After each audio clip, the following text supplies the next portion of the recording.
So hello again everyone, this will be the second problem.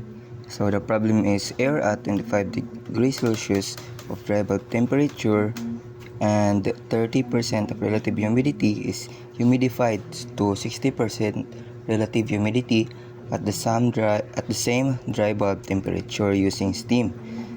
Find the mass of steam added per kilogram of dry air and the enthalpy change.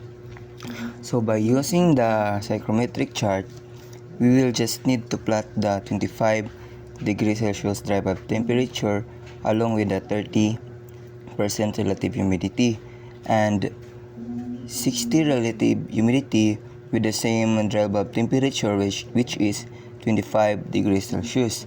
So by plotting, we will get the specific humidity of initial specific humidity of 0.0069 kilogram per kilogram dry air and the final specific humidity of 0.0139 kilogram per kilogram dry air, and the change of specific humidity will be 0.0070 kilogram per kilogram dry air.